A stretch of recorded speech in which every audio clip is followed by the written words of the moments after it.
at bu jot suñuy junni doom a ngi jël gaal gi ngir soobu ci géej yi jëmale Europe moo ne de woykat ba nee na géej amul bànqaas ba ñu cay jafandu kon ana lan moo waral ñuy tayle seeni bakkan ngir tekki bu wóorul Thiaroye-sur-Mer bokk ci gox yi mbir mi gën a sonnal. Donc on a beaucoup de difficultés à mesurer l'ampleur des flux migratoires qui sont irréguliers parce que justement ce sont des départs qui sont difficilement mesurables. Donc la principale source d'information que nous avons au niveau de l'OIM, ce sont les migrants qui décident de revenir parce qu'ils ont échoué dans leur tentative de voyage ou parce qu'ils ont rencontré des difficultés sur la route.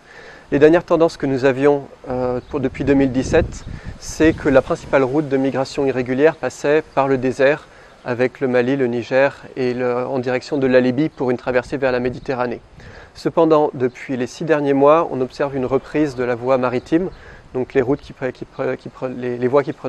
prenaient la mer par pirogue en 2006, en 2010, au moment de la crise des pirogues. Donc il semble y avoir une reprise de cette voie qui se repère à travers le nombre de convois qui ont été arrêtés par les autorités ou d'accidents qui ont pu avoir lieu. Cela tendrait à démontrer une reprise de cette voie et au niveau de l'Organisation internationale pour les migrations, on est en train d'enquêter dans les zones côtières, donc Ziguinchor, Saint-Louis, les régions de Thiès, mais aussi Thiaroye, pour voir si cette tendance se maintient ou si c'est juste une tendance de courte durée. Pratiquement, ñi nga xam ne dañuy voyage ñëpp dañuy dem dañu yaakaar dañu trouver l'Eldorado fële yaakaar naa ne toujours heure boo génnee di nga fa am loo xam ne par rapport rek mooy tane ak li ngay dund fii parce que souvent ñun fii ay difficultés la ñuy dund ba da ngay yaakaar ne fii sax amatul loo xam ne di nga ci mën a subvenir à tes besoins moo tax ñuy préféré dem mais aussi dañu projeté woon pour dem clandestinement. tukki du xaalis bi ñu andi rek loolu lu am solo la te ñett ñi ñu ngi tukki léegi ci na góor ñi daan tukkee te sax booy xool fii ci Sénégal am na réew yu bëri yoo xam ni jigéen ñee fa njëkk a dem góor ñi boo demee ci Turquie jigéen ñaa fa njëkk a dem góor ñi boo demee ca New York jigéen ñaa fa njëkk a dem góor ñi boo demee ba ci Chine gi jigéen ñaa fa njëkk a dem góor ñi te tey ji aussi fu jigéen taxawee fu góor taxawee di wut koom-koom ci bitim réew da nga fa fekk góor moo tax buñ nee moodu ñeneen ñi daal di faatu léegi amatul âge ay gone ñi ngi tukki bu yàggu rek laa jógee ca Niger booru Libye boo fa demee am na ay dëkk bu ñuy wax Niamey am na dëkk bu ñuy wax Agadez am na dëkk bu ñuy wax Madama boo fa demee mënuma wax ni sa xol dafay jeex de waaye la nga fay gis ci doomu aadama bu bàyyeekoo fii ci Sénégal day wan ni coow li yëpp ñuy wax naan tukki bi dak na kenn dematul barsax dem na waaye ba tey ni ñaa ngi ci. jigéen ñee ci gën a loru ñoom la seeni doom ak seeni borom kër di des ci mbëkk bi looloo waral jigéenu Thiaroye-sur-Mer ànd ak seen njiit Yaye Bayam Diouf ci kuréel bu ñu naan collectif des femmes contre l'immigration clandestine COFLEC taxaw tem di xeex mbir mi waaye nag suuxat koom ak nekkinu jigéen ci seen biir askan ginnaaw ba seeni góor demee. man mi wax ak yéen fii ma taxaw benn doom bu góor laa amoon ci la des mu nekk lu metti nekk lu tiis ndax suñu société ni mu bindoo kër gu amul góor rek vraiment kër gu war a seey la moo tax man bi ma ñàkkee sama doom bu góor boobu ma am lu ma yee sama bopp ne ma il faut ma mener ay combat muy ñaar benn bi mooy xeex féminisation de la migration irrégulière maanaam tukki xale yi bu tegul ci yoon ñun jigéen ñi lañu wax ne ñun ñoo ko def bi ci des mooy que suñu société yi dama bëgg wane ne góor baax na te jigéen baax na ndax tam ko góor ak jigéen ànduñu duñu mën a wax am koom surtout koomu sax dàkk. Au cours des dernières années, le nombre de ressortissants de Thiaroye-sur-Mer qui empruntaient la voie de la migration irrégulière et qui demandaient l'aide de l'OIM pour revenir était très faible. On avait principalement des ressortissants des zones de Tamba, de Kolda. Il y avait très peu de personnes de la zone de Thiaroye. Cependant, dans le cas d'une reprise de la voie maritime, les régions de Thiaroye sont particulièrement concernées parce qu'il y a non seulement les difficultés inhérentes au secteur de la pêche qui peuvent amener des jeunes à chercher de meilleures opportunités ailleurs, Mais il y a aussi les personnes qui sont en mesure d'avoir des pirogues ou les services qui sont nécessaires à ce voyage. Et dans les cas comme Tiaroy qui sont très orientés sur le secteur de la pêche, il y a peu d'activités de repli vers lesquelles les jeunes peuvent se répartir pour trouver des alternatives à la migration irrégulière. De même, comme il s'agit aussi d'une zone qui est très proche du tissu urbain, ça veut dire qu'il n'y a pas seulement les jeunes qui travaillent dans l'économie de la pêche qui peuvent faire appel à ces services de migration irrégulière, mais également d'autres jeunes issus du tissu urbain qui peuvent profiter de l'opportunité qui sont présentes dans cette zone-là. Thiaroye émigration ci 2005-2006 la mais boo demee Louga nga xamante ni nit ña nga commencé tukki ay ati at ca gannaaw boo demee ci vallée du fleuve Sénégal ña ngay tukki ay ati at ca gannaaw foofu nit ñi seen bopp dañu ñun kat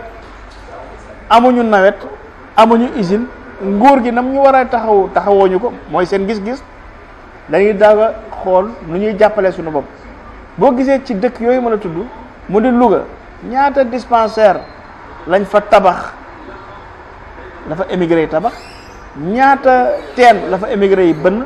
boo demee ci Podor dem ci Matam dem ci Dembankane dem ci Tambacounda ak yeneen ni gox yu nekk boor yooyu Missirah Maka Koulibantang yooyu yëpp da nga gis ni résilience yàgg na ci dëkk yooyu nga xamante émigré yi ñu ngi dem mais nag dafa fekk ni comme Thiaroye yu bees ñuy wax Thiaroye tamit ñuy góorgóorlu man ay italien sax ñëwoon nañ pour ma wàllu leen jàppale leen pour ñu mën a xam émigration ci Thiaroye li ma fa gis nag am na doxalin bu bëri bu baax sax ñu ngi leen nii yee ci mbirum émigration parce que li ñu xamut mooy jigéen day tukki te day yóbbu nit tukki loolu lu am solo la femme elle migre et elle fait migrer te boo ñëwee waxtaan ak jigéen ñi dina nekk loo xamante ni am na solo trop parce que jigéen ñi ñooy dugg ci natt yi ñooy jaay seeni urus ak pour yóbbu seen doom yi mais foofu ci Thiaroye jigéen ñi ñi ngi booloo ñi ngi def ay atelier ñi ngi waxtaan ñi ngi am ay loo xam ne bëgg nañ leen ñu jàppale leen ci mais aussi ca lañ leen di dimbale ña ngi ci def liggéey bu rëy ndaxte ñoom ñoo dox ci kër ak kër waxtaan ak yeneen jigéen ñi ñu leen kat ñun bu suñu doom yi tukkee ñun ñooy xeeb la ne ca kër ga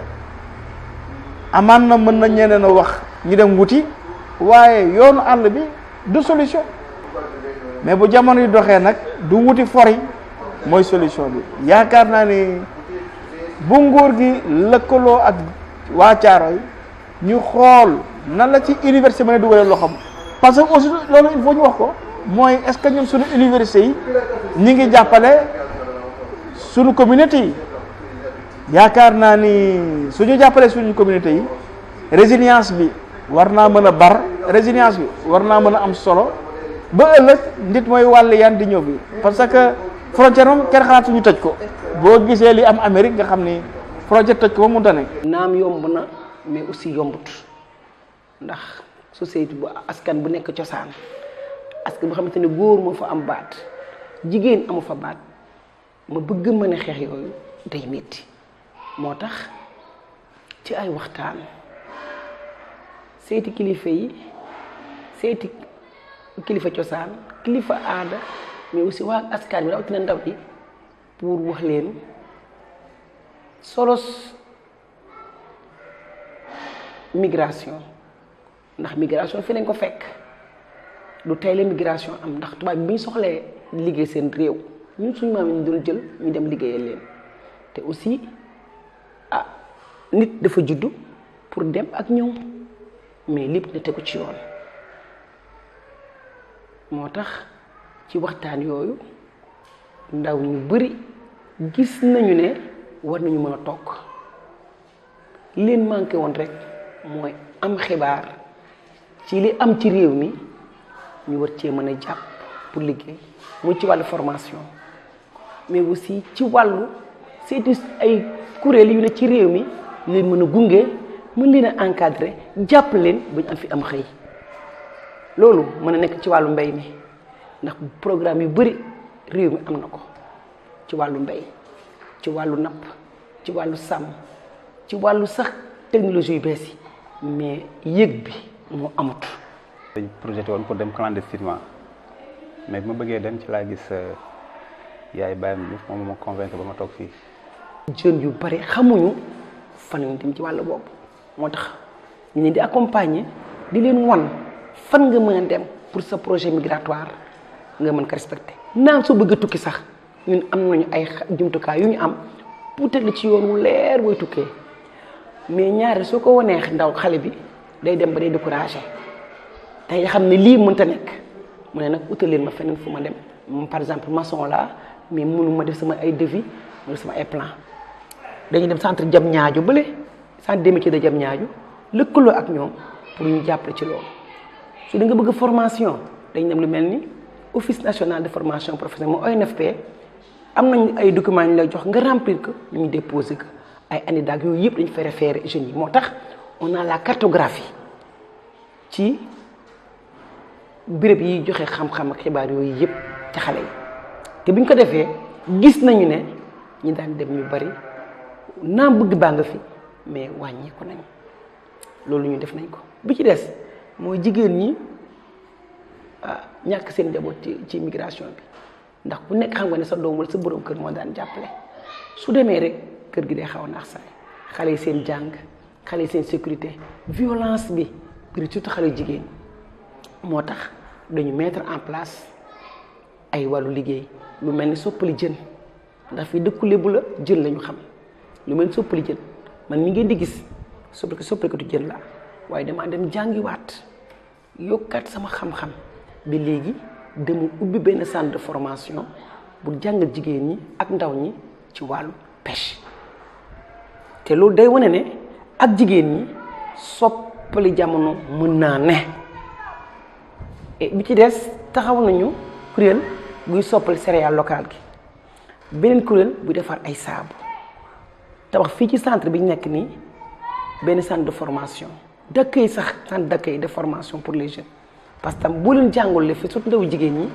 yëf yi day mel ni laal la gumbi fa nga ko war a laal ndax su dee xale bu góor bi mën na jàngi maçon mën na jàngi bâtiment mais xale bu jigéen bi ci kër gi bu bàyyam tukkee nekku fi bala bàyyam des ci géej gi dañ koy gaaw a jël maye ko mbaa ñu bàyyi ko ci biir kër gi mu subir yenn violence ay viol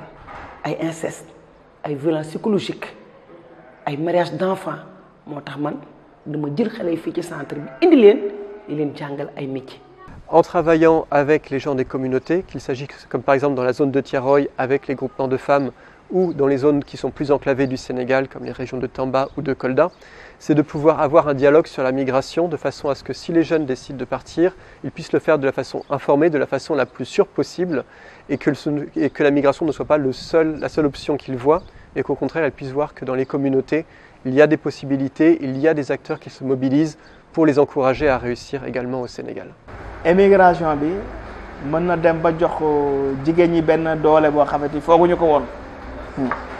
boo xoolee tey jii jigéen ñu bëri génn nañ lu ñuy tuddee les sphères privées rejoindre les sphères publiques lu ko waral mooy am bi xam nga danoo yàgg wax rek nii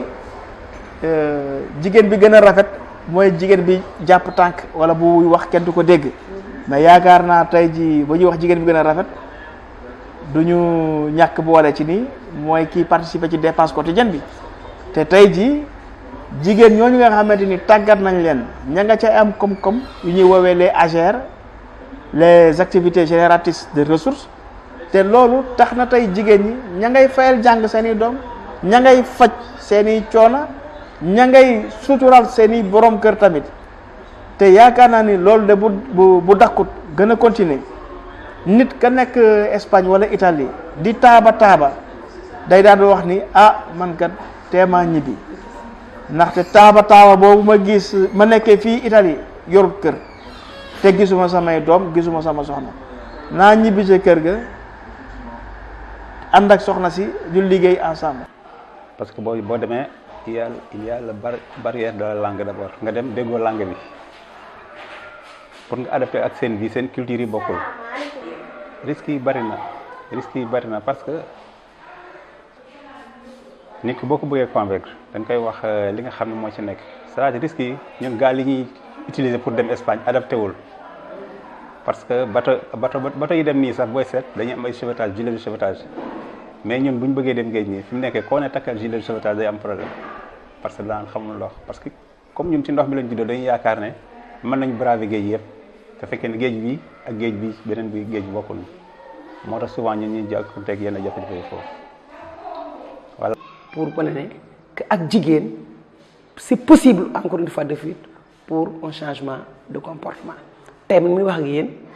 boo demee ci département de Pikine maa jiite jigéen ñi nekk yor groupement yëpp soo demee région de Dakar foofu tam maa jiite jigéen yor groupement yi yëpp loolu tam ay acquis la pour wane ne jigéen ñi am na fi ñu war a mën a egg pour mën a bokk ci tabaxaat réew mi ba mu baax. wàllu napp gi dañu am kuréel goo xamante ne ni ci Sénégal gépp moo yor napp yi mu ci dëkk CLPA ay comité local des pêches bi ñuy def assemblée générale bi benn góor moo jiitu benn jigéen topp ci muy man te loolu day fekk nga am xam-xam day fekk aussi nga mate sa place pour mën a bokk ci compétition yi. sur le plan social fi ñu dëkk cosaan la dañu am un conseil des notables conseil bi dafa mel ni un gouvernement local chef de village jaraaf jàmbur ndey ji réew fray te loolu gisuma benn jigéen bu ci mës a bokk man maa jigéen bi njëkk nekk vice président du conseil des notables loolu c'est des pas le fait nga togg góor ñi di wax ak ñoom ci li concerné dëkk bi le fait que nga bokk ci instance boobu day tax ñu jël en compte li nga xamante ne ni moom la askan wi bëgg waxuma jigéen ñi li askan wi bëgg day tax nga yokk ci xam-xam loolu tam c'est des pas importants te loolu encore mën naa nekk mais nag bi sama doom deewee ci laa am xalaat boobu waaw bi sama doom desee ci géej gi laa am déclic boobu ma ne man daal nañu taxaw ndax fii réew mi ñu bokk xale su feebaree ñu ne yaay bu nee ñu ngi joxe la gën a ndaw joxe suuf ñu ne nañ jox femmes yi microjardinage suñ ne nañu financé ñu ne femme bi ñu ko jox microcrédit suñ ne VIH sida ñu ne femme bi féminisation VIH jigéen ñi fa indi sida bi tey migration bi ñu waxaat ne jigéen ñi ñooy jàppale ñooy jaay seen takkaay jaay seen i bien di seen doom dem damay dégg sax ay jigéen di wax loolu war naa mën a ne ci wàllu laa gën a taxawe nag pour wane que jigéen ñi ak góor ñi ñoo war a ànd pour que lu xew ci askan bi ñu mën koo soppindoo donner ay réponses positives par rapport à cette problématique qui est la migration irrégulière man loolu mooy sama taxawaay te loolu tax na aussi yeneen jigéen mën a am kàddu tax na ba yeneen jigéen mën a bokk tax na ba yeneen jigéen mën a élever la voix mën a wax pour que la voix de la femme soit entendue par rapport aux problèmes de la communauté mais aussi pour que ñu mën ne que jigéen dafa war a am kàddu pour wax. ñi nga xam ne dañ bëgg a tukki doon bëgg ci def ko légalement tukki bu aw ci yoon tukki bu aw ci yoon mooy nga dem à l'ambassade déposer visa nag taxul am visa mais foog nga am les conditions requises conditions yi nga xam ne laaj na la ko pour nga am visa voilà mën nga am sa xaalis nga dem déposer ñu rejeté la parce que conditions yi nga xam ne moo tax nga war a am visa bi am parce que visa dañoo bari te bokkuñu visa par exemple ma ne lim ci ñaar rek visa 18 am na yi nga xam ne da ngay dem pour jàngi boobu visa bokkul ak visa commercial bokkul ak visa saisonnier yi nga xam ne da ngay dem ci àll bi rek dem ci tool yi dem 8 ñaar 3 mois nga ñëw dellu siwaat moo tax ay visa yu bari type de visa yu bari moo am loolu nag foog nga xam ko bala ngay projeté ne da ngay tukki en tout cas li may conseillé gars yi daal képp ko bëgg a tukki na nga teg tukki bi ci yoon. ñun ñëpp yaay ji baay bi ndaw gi état bi collectivité locale ñoo war a ànd ñun ñëpp pour seet ay pexe seet ay saafara ndax xam nañu danger yi ba pare mais ay pexe la ñu war seet ñun ñëpp pour solutionner ko moo gën ñu joxoñ kenn kii la su yàggee kooku day gis boppam ba la mu bëggoon def du ko defati ci wàllu laa gën a taxawe nag